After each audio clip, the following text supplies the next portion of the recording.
వాక్యమును యాకోబుకు తెలియజేసిన వాడని, వాక్యమును యాకోబుకు తెలియజేసిన వాడని, ఏ జనముకిలాగునా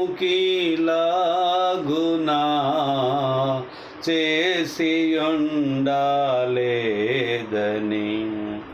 ఏ జనముకిలాగునా చేసియుండాలేదని, దేవునికి స్తోత్రము గానము చేయుటయే మంచిది. మనమందరము స్తుతి గానము చేయుటయే మంచిది. మంచిది ప్రియులారా, దేవుని వాక్యాన్ని ధ్యానిద్దాం. దేవుని వాక్యాన్ని మనం ధ్యానిద్దాము. నేటి దినాన మనం ఆదికాండము 3వ అధ్యాయాన్ని మొదటి వచనాన్ని ఆలోచన చేద్దాము. కొన్ని వచనాలని ఆలోచన చేద్దాము. ఆదికాండము 3వ అధ్యాయము మొదటి వచనాన్ని చూసుకొని నేటి దినాన మనము అంశాన్ని గురించి కూడా మనం జ్ఞాపకం చేసుకుందాము.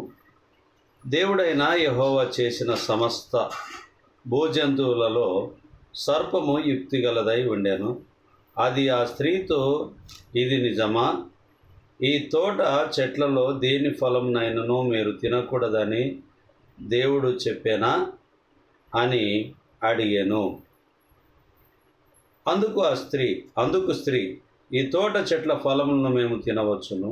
అయితే తోట మధ్యనున్న చెట్టు ఫలములను గురించి దేవుడు మీరు చావకుండానట్లు వాటిని తినకూడదనియు వాటిని ముట్టకూడదనియు చెప్పానని సర్పంతో అనేను. నేటి దినాన మనం నేర్చుకోబోయే అంశం ఏమిటి అని అంటే, మరి పరదైసులో ప్రమాదాలు అనే అంశం ద్వారా మనం కొన్ని విషయాలను మనం నేర్చుకోబోతున్నాం.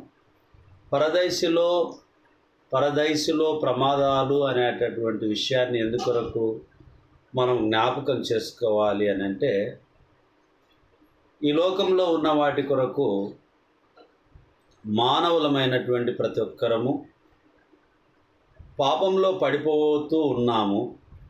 పాపంలో పడిపోకూడదు అనేటటువంటి ఉద్దేశము దేవుని ప్రణాళిక అయి ఉన్నది. పాపంలో పడిపోవడానికి ఇక్కడ ఆదికాండంలో 3వ అధ్యాయంలో సర్పము యుక్తిగలదై హవ్వను మరి ఆమె మోసపుచ్చినట్టుగా మనం జ్ఞాపకం చేసుకుంటున్నాం. అలాగనే దేవుడు చెప్పిన మాట అవ్వకు తెలుసు, తినవద్దు అన్నాడు. కానీ దేవుని మాటను తిరస్కరించింది. మరి సర్పం మాట విని మీరు బ్రతుకు దినములన్నీ కూడా చెమటోడ్చి తింటారు, మరణం అవుతారు అని చెప్పి శాపం పొందడానికి కారణమైనటువంటి సందర్భము ఇక్కడ మనకొక శత్రువు ఎవరు అని అంటే అపవాది, సాతాను మనకొక శత్రువు. ఆ విషయాన్ని పరదైసులో ప్రమాదాలు నెంబర్ 1 మొదటి భాగంలో శత్రు అనే అంశం ద్వారా మనము దేవుని వాక్యాన్ని మనం జ్ఞాపకం చేసుకుందాం. ప్రియులారా, రాత్రికాలమందు ఆ యొక్క మాట ద్వారా అనేక విషయాలను మనం జ్ఞాపకం చేసుకుందాం. కొరింథీయులకు రాసిన 2వ పత్రిక 13వ అధ్యాయము, కొరింథీయులకు రాసిన 2వ పత్రిక 13వ అధ్యాయము, 11వ అధ్యాయము 1 నుంచి 3 వచనాలు చూద్దాం. కొరింథీయులకు రాసిన 2వ పత్రిక 11వ అధ్యాయము 1 నుంచి 3 వచనాలు చూద్దాం.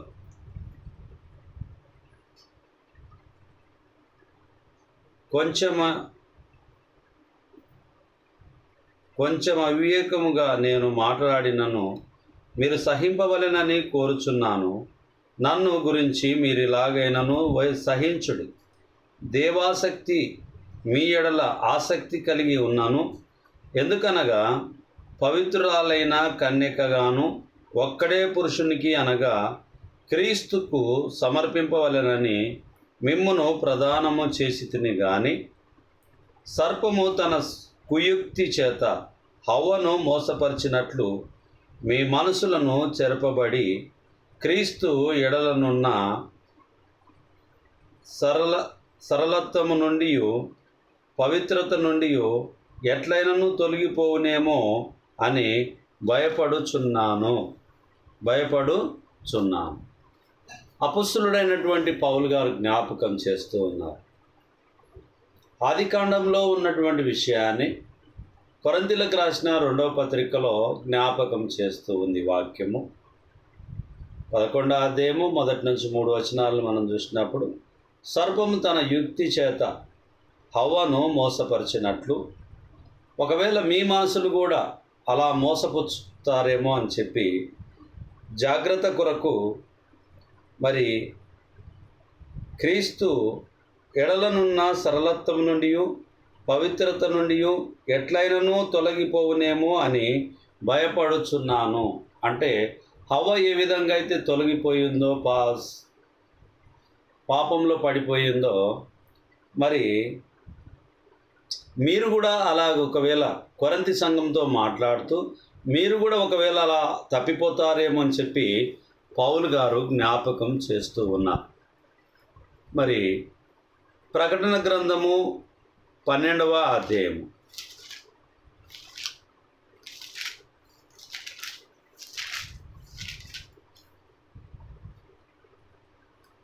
1వ వచనం, అప్పుడు పరలోకమందు ఒక గొప్ప సూచన కనబడెను. అదేదనగా సూర్యుని ధరించుకొనిన యొక్క స్త్రీ, ఆమె పాదముల క్రింద చంద్రుడును, శిరస్సు మీద 12 నక్షత్రములు కిరీటమును ఉండెను. ఆమె గర్భిణీ అయి ప్రసవ వేదన పడుచు ఆ నొప్పులకు కేకలు వేయుచుండెను. అంతటా పరలోకమందు ఇంకొక సూచన కనబడిను. ఇదిగో ఎర్రని మహాఘట సర్పము, దానికి 7 తలలను 10 కొమ్ములను ఉండెను. దాని తల మీద 7 కిరీటములు ఉండెను. దాని తోక ఆకాశ నక్షత్రంలో 3వ భాగము నీడ్చి వాటిని భూమి మీద పడవేసెను. కననై ఉన్న ఆ స్త్రీ కనగానే ఆమె శిశువును మృంగివేయవలెనని ఆ ఘట సర్పము స్త్రీ ఎదుట నిలుచుండెను. ఇక్కడ ఒక ఘట సర్పం మనకు కనిపిస్తూ ఉంది. ఆదికాండం 3వ అధ్యాయంలో సర్పము కుయుక్తి కలిగినదని చెప్పి గమనిస్తూ ఉన్నాం. మరి 2వ కొరింథీయులకు రాసిన పత్రిక 11వ అధ్యాయము 1 నుంచి 3 వచనాలు చూస్తే హవ్వను మోసపరచను, మీరు కూడా మోసపరచబడతారేమో అని చెప్పి పౌలు గారు జ్ఞాపకం చేస్తున్నారు. మరి ఇక్కడ ఘట సర్పం గురించి మృంగుదునా అనేటటువంటి ఆలోచన కలిగి ఘట సర్పము ఆలోచన చేస్తూ ఉన్నది అని చెప్పి దేవుని వాక్యం మనకు తెలియపరుస్తూ ఉంది. 20వ అధ్యాయము ప్రకటన గ్రంథము 1-2 వచనాలని మనం చూద్దాం. ప్రకటన గ్రంథము 20వ అధ్యాయము 1-2 వచనాలు. మరియు పెద్ద సంఖ్యలను చేత పట్టుకొని అగాధము యొక్క తాళపు చెవి గల యొక్క దేవదూత పరలోకం నుండి దిగివచ్చుట చూచితిని. అతడు ఆది సర్పమును అనగా అపవాదియు సాతానును అను ఆ ఘట సర్పమును పట్టుకొని 1000 సంవత్సరములు వానిని బంధించి అగాధంలో పడవేసి. ఇక్కడ కూడా ఘట సర్పము ఆది సర్పముగా మనం చూస్తూ ఉన్నాం. ఎందుకు దేవుడు బంధించాడు? 1000 సంవత్సరముల వరకు బంధించి ఉంటున్నాడు. ఈ యొక్క ఘట సర్పం గురించి, ఆది సర్పం గురించి, సర్పం గురించి కొన్ని విషయాలను మనం జ్ఞాపకం చేస్తున్నాం. పరదైసులో ప్రమాదాలు, మొదటిది నెంబర్ 1 శత్రువుగా మనం భావించే అపవాది గురించి మనం చూస్తూ ఉన్నాం. మనం పరదైసుకు పోవాలి అని అంటే పాపము మనతో ఉండకూడదు. పశ్చాత్తాపం పొంది మరి పరదేశుకు పోవాల్సిన వారిగా మనం ఉంటూ ఉన్నాం. అందుకనే ఈ ప్రమాదాల నుంచి అన్నిటిని కూడా తప్పించుకొని పరదేశుకు మనం వెళ్ళాలి అని అంటే మనము పరిశుద్ధంగా జీవించాలని చెప్పి దేవుని వాక్యం. అలాగనే దేవుని మాటను తూచా తప్పకుండా వినాలి అని చెప్పి దేవుని వాక్యము మనకు తేటపరుస్తూ ఉంటున్నది. పేతురు మొదటి పత్రిక 5వ అధ్యాయము మరి 8వ వచనాన్ని మనం ఆలోచన చేద్దాం ప్రియులారా. నిబ్బరమైన బుద్ధి గలవారై మెలకువగా ఉండుడి. మీ విరోధి అయిన అపవాది గర్జించు సింహం వలె ఎవరిని మృంగుదునా అని వెదుకుచు తిరుగుచున్నాడు. అపవాది ఏం చేస్తుంది? ఎవరిని మృంగుదునా అని చెప్పి మృంగాలనేటటువంటి ఆలోచన కలిగి సర్పము తిరుగుతూ ఉన్నది. ఎవరిని మృంగుదునా అని చెప్పి సర్పము తిరుగుతూ ఉన్నది. కాబట్టి ఈ సర్పము దగ్గర, అపవాది అనేటటువంటి సర్పం దగ్గర మనం ఏం చేయాలి? జాగ్రత్త కలిగి ఉండాలి. ప్రకటన గ్రంథము 9వ అధ్యాయము 11వ వచనాన్ని చూద్దాం. ప్రకటన గ్రంథము 9వ అధ్యాయము 11వ వచనాన్ని చూద్దాం ప్రియులారా. పాతాళపు దూత వాటిపైన రాజుగా ఉన్నాడు. ఎబ్రి భాషలో వానికి అబద్దోనిని పేరు, గ్రీకు దేశపు భాషలో వాని పేరు అపోలియన్ అనేటటువంటి పేరును పెట్టబడి ఉన్నది. పాతాళపు దూత అని పేరు పెట్టబడి ఉంటూ ఉన్నది. ఎందుకు ఈ పేర్లన్నీ కూడా పెట్టబడి ఉంటున్నవి అని చెప్పి దేవుని వాక్యాన్ని మనం ధ్యానిస్తూ ఉన్నాం. మనము మన దేవుని మార్గంలో, మంచి మార్గంలో ప్రయాణానికి ఆటంక కలిగించేటటువంటి వాటి గురించి అన్నిటినీ మనం జ్ఞాపకం చేసుకుంటున్నాం. యోహాను సువార్త 8వ అధ్యాయము 44వ వచనాన్ని చూద్దాం ప్రియులారా. యోహాను సువార్త 8వ అధ్యాయము 44వ వచనాన్ని చూద్దాం. మీరు మీ తండ్రి యగు అపవాది సంబంధులు మీ తండ్రి దురాశను నెరవేర్చగోరుచున్నారు. ఆది నుండి వాడు నరహంతకుడై ఉండి సత్యమందు నిలిచిన వాడు కాడు. వాని యందు సత్యమే లేదు. వాడు అబద్ధమాడుచున్నప్పుడు తన స్వభావము అనుసరించి ఏ మాటలాడును. వాడు అబద్ధికుడును, అబద్ధమునకు జనకుడునై ఉన్నాడు. ఎందుకు ఈ మాటలు? సత్యము అనంటే దేవుడై ఉంటున్నాడు, అబద్ధము అనంటే సాతాను సంబంధమైనటువంటి వారిగా మనం ఉంటూ ఉన్నాం. కాబట్టి దేవుని వాక్యం మనకు తేటగా తెలియపరుస్తున్నది విషయం ఏంది అని అంటే, మరి మనలో ఉండకూడని అపవాది సంబంధమైనటువంటి విషయాలను మనం ఈ రాత్రి కాలమందు జ్ఞాపకం చేసుకుంటూ ఉన్నాం. అలాగనే మత్తయి సువార్త 13వ అధ్యాయము 19వ వచనాన్ని కూడా చూద్దాం. మత్తయి సువార్త 13వ అధ్యాయము 19వ వచనం. 13, 19, 18, 19 కలుసుకొని ఉంది, చూద్దాం. విత్తువాని గురించిన ఉపమాన భావము వినుడి. ఎవడైనను రాజ్యమును గురించిన వాక్యము వినియు గ్రహింపక ఉండగా దుష్టుడు వచ్చి వాని హృదయంలో విత్తబడిన దానిని ఎత్తుకొని పోను. త్రోవ ప్రక్కను విత్తబడిన వాడు వీడే. త్రోవ ప్రక్కన పడినటువంటి వాడు వీడే. విత్తిన దాన్ని వెతుకొని పోయేవాడు అపవాది అని చెప్పి దేవుని వాక్యం మనకు తేటగా తెలియపరుస్తూ ఉన్నది. త్రోవ పక్కన పడినటువంటి వాడిగా మనం ఉండకుండగా జాగ్రత్త కలిగినటువంటి వారిగా మనం ఉండాలి. యోహాను సువార్త 12వ అధ్యాయము 31వ వచనాన్ని చూద్దాం ప్రియులారా. యోహాను సువార్త 12:31.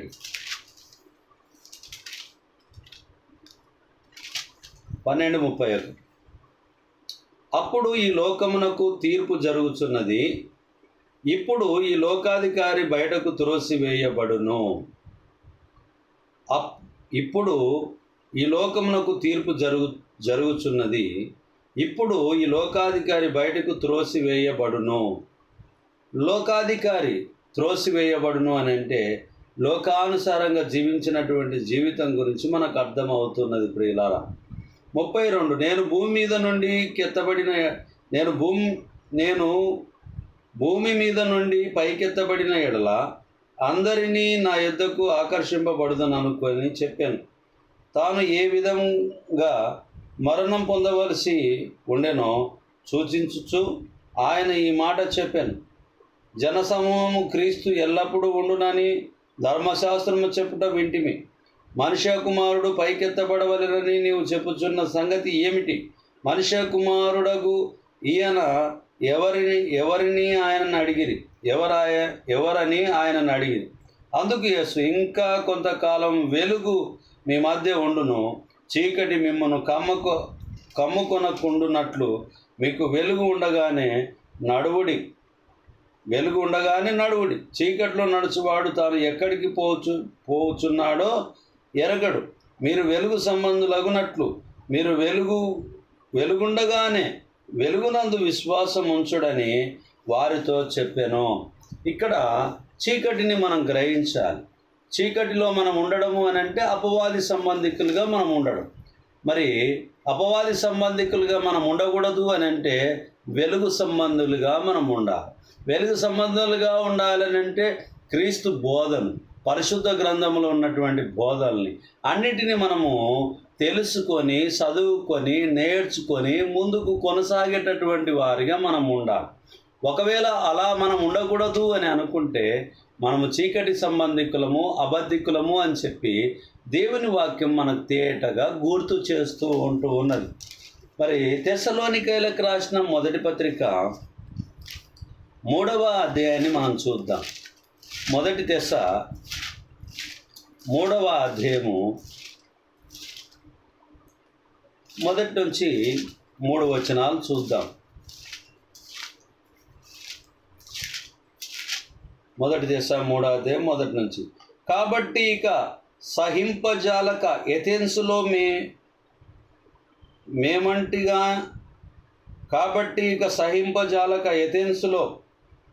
మేమంటిగానైనను ఉండుట మంచిదని యోచి ఈ శ్రమల వలన ఎవడును కదిలింపబడకుండానట్లు మిమ్మును స్థిరపరచుటకును మీ విశ్వాస విషయమై మిమ్మును హెచ్చరించుటకును మన సహోదరుడును క్రీస్తు సువార్త విషయంలో దేవుని పరిచారకుడునైన తిమోతిని పంపితిమి. మేము మీ వద్ద ఉన్నప్పుడు మనము శ్రమను అనుభవింపవలసి ఉన్నదని మీతో ముందుగా చెప్పితిమి కదా, అలాగే జరిగినది. ఇది మీకును తెలియను. అట్టి శ్రమలను అనుభవించుటకు మనము నియమింపబడిన వారమని మీరు ఎరుగుదురు. మరి ఎందుకు అనంటే మనం అట్టి శ్రమలను అనుభవించడానికి ఉన్నాము అని చెప్పి దేవుని వాక్యం మనకు తెలియపరుస్తుంది. తిమోతి యొక్క బాధ్యత గురించి తెలియపరుస్తూ ఉన్నది.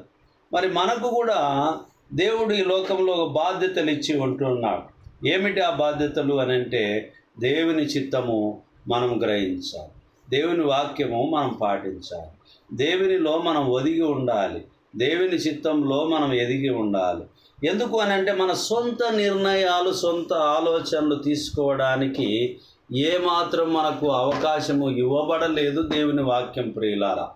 కాబట్టి అపవాది సంబంధికులుగా మనం ఉండకుండగా జాగ్రత్త కలిగి ఉండాలి అని చెప్పి అపవాదికి ఉండాల్సినటువంటి లక్షణాలు హవ్వను ఏ విధంగా అయితే మోసపరిచిందో, సర్పం యుక్తిగా మోసపరిచిందో ఆ విషయాలను జ్ఞాపకం చేసుకోవడానికి ఆ మొదటి 2 వచనాలు 3 వచనాలను మనం చూసుకొని మనము ముందుకు కొనసాగుతూ ఉంటున్నాం.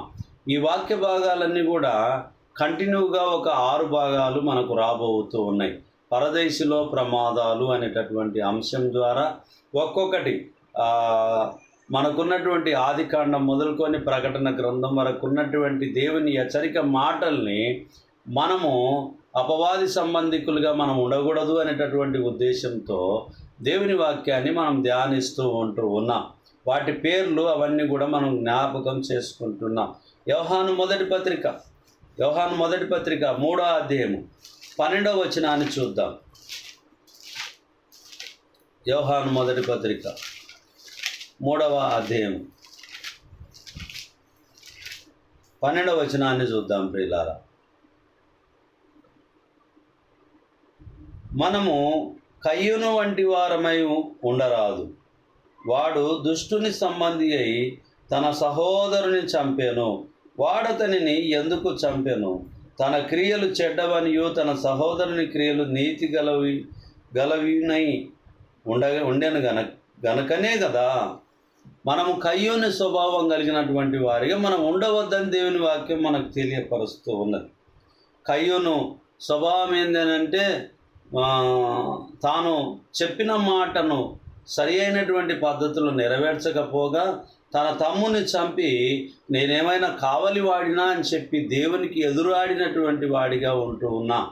కాబట్టి అలాంటి స్వభావం కలిగినటువంటి వారు అపవాది సంబంధికులు అని చెప్పి దేవుని వాక్యం మనకు తెలియపరుస్తూ ఉన్నది.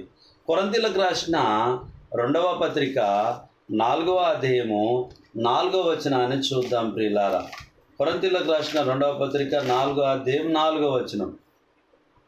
దేవుని స్వరూపి అయి ఉన్న క్రీస్తు మహిమను కనపరచు సువార్త ప్రకాశము వారికి ప్రకాశింపకుండు నిమిత్తము ఈ యుగ సంబంధమైన దేవత అవిశ్వాసులైన వారి మనోనేత్రములకు గుడ్డితనము కలుగజేసెను. ఈ యుగ సంబంధమైనటువంటి దేవత ఏం చేసింది? అవిశ్వాసులైనటువంటి వారికనంటే ఇంతకుముందు త్రోవ పక్కన పడినటువంటి విత్తనంగా ఉన్నటువంటి వారిగా కయ్యూనులాగా ఉన్నటువంటి వారితో అపవాది సంబంధమైనటువంటి ఏయమైనటువంటి పనులను చేయిస్తుంది అనేటటువంటిది ఈ యుగ సంబంధమైన దేవతగా ఇక్కడ ఒక బిరుదు ఇవ్వబడి ఉంటూ ఉన్నది. కాబట్టి ఆ బిరుదులో మనం పాలిభాగస్సులం కాకుండా దేవుని వాక్యానుసారంగా ఉండాలని చెప్పి దేవుని వాక్యం తెలియపరుస్తూ ఉన్నది. ఎఫెసీయులకు రాసిన పత్రిక 2వ అధ్యాయము 2వ వచనాన్ని చూద్దాం. మీరు వాటిని చేయుచు వాయుమండల సంబంధమైన అధిపతిని అనగా అవిధేయులైన వారిని ఇప్పుడు ప్రేరేపించు శక్తికి అధిపతిని అనుసరించి ఈ ప్రపంచ ధర్మము చొప్పున మునుపు నడుచుకొంటిరి. ఈ ప్రపంచము ధర్మము చొప్పున మునుపు నడుచుకొంటిరి. ఇప్పుడు మీరు అలా నడుచుకోవద్దని చెప్పి దేవుని వాక్యం మనకు తెలియపరుస్తూ ఉన్నది. మునుపున్నట్టుగానే ఉండొద్దు సుమా అని చెప్పి దేవుని వాక్యం తెలియపరుస్తూ ఉంది. ఎఫెసీ పత్రిక 6వ అధ్యాయము 12వ వచనాన్ని చూద్దాం ప్రియులారా. ఏలైనగా మనము పోరాడునది శరీరులతో కాదు కానీ ప్రధానులతోనూ అధికారులతోనూ ప్రస్తుత అంధకార సంబంధులకు లోకనాథులతోనూ ఆకాశ మందున్న దురాత్మల సమూహములతోనూ పోరాడుచున్నాము. మరి శరీరులతో కాదు కానీ లోకనాథులతో మరి పోరాడుతూ ఉంటున్నాము, దురాత్మలతో పోరాడుతున్నాము అని చెప్పి దేవుని వాక్యం మనకు తెలియపరుస్తుంది. ఈ యొక్క పోరాటం ఒకవేళ మనం చేయకపోతే తప్పిపోతాము అని చెప్పి దేవుని వాక్యం మనకు తెలియపరుస్తుంది. ఎఫెసీ 4వ అధ్యాయము 27వ వచనాన్ని మనం చూద్దాం. 27, 28. అపవాదికి చోటియకుడి, దొంగిలివాడు ఇక మీదట దొంగిలిక అక్కరగలవానికి పంచిపెట్టుటకు వీలు కలుగు నిమిత్తము తన చేతులతో మంచి పని చేయుచు కష్టపడవలెను. అపవాదికి చోటు ఇవ్వద్దు అని చెప్పి దేవుని వాక్యం మనకు తెలియపరుస్తూ ఉన్నది. కాబట్టి ప్రియులారా, ఎప్పుడు మనం అపవాదికి చోటు ఇవ్వకుండా మనం జాగ్రత్త కలిగి ఉండాలి. కొరింథీయులకు రాసిన 2వ పత్రిక 2వ అధ్యాయము 11వ వచనాన్ని మనం చూద్దాం ప్రియులారా. 11వ వచనం. నేనేమైనను క్షమించి ఉంటే సాతాను మనలను మోసపరచకుండానట్లు మీ నిమిత్తము క్రీస్తు సముఖము నందు క్షమించి ఉన్నను. సాతాను తంత్రములను మనము ఎరగని వారము కాము. సాతాను తంత్రములను మనం ఎరగని వారము కాము. కాబట్టి ఎరిగిన వారమై ఉండి కూడా మళ్ళీ అందులో పడిపోకూడదు అని చెప్పి దేవుని వాక్యం మనకు తెలియపరుస్తూ ఉంది. రోమీలకు రాసిన పత్రిక 5వ అధ్యాయము 1వ వచనం. కాబట్టి విశ్వాస మూలమున మనము నీతిమంతులముగా తీర్చబడి మన ప్రభు అయిన యేసుక్రీస్తు ద్వారా దేవునితో సమాధానము కలిగి ఉందాము. దేవునితో మనం సమాధానము కలిగి ఉండాలి. విశ్వాసం ద్వారా సమాధానము కలిగి ఉండాలి. ఎందుకంటే మనకు సమాధానకర్త, ఆశ్చర్యకరుడు, ఆలోచనకర్త, నిత్యుడగు తండ్రి, బలవంతుడైనటువంటి దేవుడై ఉంటున్నటువంటి దేవుని నమ్ముకొని ఉన్న జీవిస్తున్నటువంటి వారమై మనం ఉంటూ ఉన్నాం. తిమోతి మొదటి పత్రిక 3వ అధ్యాయం. తిమోతి మొదటి పత్రిక 3వ అధ్యాయము. క్షమించండి, తిమోతి మొదటి పత్రిక 2వ అధ్యాయం. 2వ అధ్యాయము 8 నుంచి కొన్ని వచనాలు మనం చూద్దాం ప్రియులారా. కొన్ని వచనాలు మనం చూద్దాం. కావున ప్రతి స్థలమందును పురుషులు కోపమును సంశయములను లేనివారై పవిత్రమైన చేతులెత్తి ప్రార్థన చేయవలనని కోరుచున్నాను. మరియు స్త్రీలను అనుకువయు స్వస్థ బుద్ధి గల వారై ఉండి తగుమాత్రపు వస్త్రముల చేతనే గాని జడలతోనైనను బంగారముతోనైనను ముత్యములతోనైనను మిగుల వెలగల వస్త్రములతోనైనను అలంకరించుకొనక దైవభక్తి గల వారమని చెప్పుకొను స్త్రీలకు తగినట్టుగా సత్క్రియల చేత తమ్మును తాము అలంకరించుకొనవలెను. స్త్రీలు మౌనముగా ఉండి సంపూర్ణ విధేయతతో నేర్చుకొనవలెను. స్త్రీ మౌనంగా ఉండవలసినదే గాని ఉపదేశించుటకైనను పురుషుని మీద అధికారము చేయుటకైనను ఆమెకు సెలవీయను. మొదట ఆదామును తర్వాత హవ్వయును నిందింపబడిరి కారా? మరియు ఆదాము మోసపరచబడలేదు గాని స్త్రీ